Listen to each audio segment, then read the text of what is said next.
une femme exceptionnelle. Elle est exceptionnelle, forcément. Qu'on n'a pas le droit d'attaquer. Ah non, on ne peut pas. Non, non, on ne peut pas parce que si on attaque, on est raciste. Ah oui, oui. Ah non, non, on n'a pas le droit. Non, non, bon, on va essayer d'imaginer qu'on est tous bleus comme les schtroumpfs. Même s'il y a des bleus foncés et des bleus clairs, tant pis. Hein? Quel pays, quoi. On est venu m'interviewer, France 2, hein, pour me dire, ouais, mais vous en voulez à Madame Taubira, pourquoi j'en voudrais à Madame Taubira? Elle est ministre, je n'en veux pas, c'est pas de sa faute. C'est pas de la mienne non plus, d'ailleurs. Hein? Bon, on va juger aux actes. Bon, je ne parle pas de son passé, hein, licenciement abusif du personnel, de façon quand même un peu esclavagiste, hein, entre nous, soit dit, de traiter son petit personnel, quand même, quand on est condamné au prud'homme pour le licenciement abusif, hein, après ça vient vous donner des leçons sur l'égalité des droits, la machin, bon, hein, on en connaît d'autres d'ailleurs comme ça. Bref, Madame Taubira, la première chose qu'elle a dit, c'est de supprimer les tribunaux correctionnels qu'on venait de voter pour les mineurs. Et alors on a un concert de pleureuses sur les petits jeunes, qui sont des enfants, ils sont mignons à 16 ans. Ils violent, ils égorgent, ils vous découpent au chalumeau, tout. Mais ils sont mignons, c'est des enfants encore. Mais oui. Il y a un flic qui passe, on l'écrase. Pas besoin de permis. C'est pas grave. Des victimes, franchement. Est-ce que c'est sérieux? Moi, j'ai une proposition de loi qui est restée en carafe, je le regrette, et on l'avait co-signée avec Christian Estrosi, c'est tout simplement d'abaisser l'âge de la délinquance des mineurs à 16 ans. Parce qu'aujourd'hui, un mineur de 16 ans, il n'a pas la même gueule que celui de 16 ans à 45. Et c'est pas une histoire de gueule, c'est une histoire d'attitude, de comportement, quelle que soit sa couleur, ses origines, peu importe, parce que là-dedans, le brassage est complet. Hein, au niveau de la délinquance, là, c'est cosmopolite, vous inquiétez pas. Il y a ceux d'ici, ceux qui n'étaient pas ici, mais ça ne fait rien, les délinquances, c'est les mêmes. Et donc, il faut être un petit peu sérieux, demander aux policiers ce qu'ils en pensent, et entendre des magistrats venir faire la défense. Je me dis vraiment qu'il y a du souci à se faire. En fait, vous savez, notre pays, depuis 68. Tous ceux qui n'ont pas pu faire la révolution en 68 comme ils le pensaient, tous ceux qui n'ont pas réussi à chambouler l'histoire de France comme ils le souhaitaient, par les barricades, par la prise du pouvoir, par la force, eh bien, on considérait qu'il fallait infiltrer la société. Ils ont fait ce que Gramsci avait dit, le communiste italien, hein, être comme un poisson dans l'eau dans la société. Et ils ont infiltré tous les corps établis de la société. Ce qui fait qu'aujourd'hui, vous avez partout,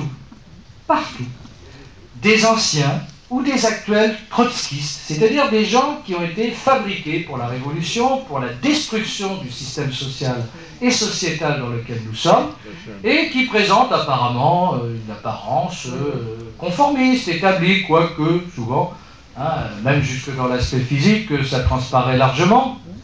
Il n'en demeure pas moins que ce soit dans les écoles. Et regardez le nombre de candidats aux cantonales ou aux législatives qui sont des enseignants d'extrême gauche. Pas simplement de gauche, comme toujours, d'extrême gauche. On imagine ce qu'ils peuvent raconter aux mômes, parce que la neutralité et l'objectivité, c'est vraiment pas leur priorité. C'est vraiment pas quelque chose qui les motive. Mais aussi ailleurs. Dans les médias, dans les milieux judiciaires, parfois même policiers, même si là, heureusement, au mètre carré, c'est là qu'on en a le moins, hein, partout, jusqu'aux partis politiques. Le Parti socialiste aujourd'hui, c'est une grande machine à laver de tous les trotskistes de tout poil qu'il y a eu dans le passé. La candidate ici qui se présente à vos suffrages, elle a son passé trotskiste.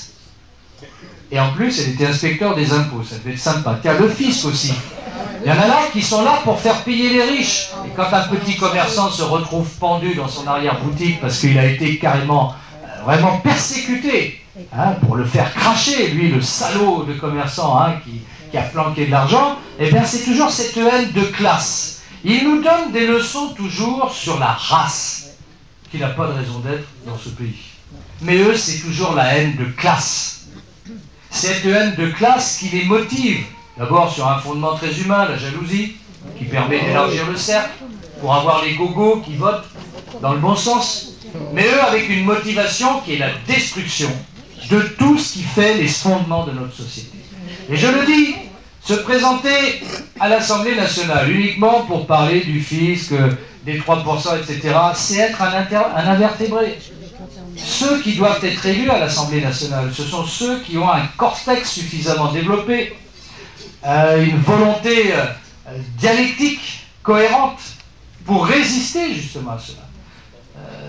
Le Parti socialiste aujourd'hui, grattons un peu, ouais, c'est tous d'anciens trotskistes.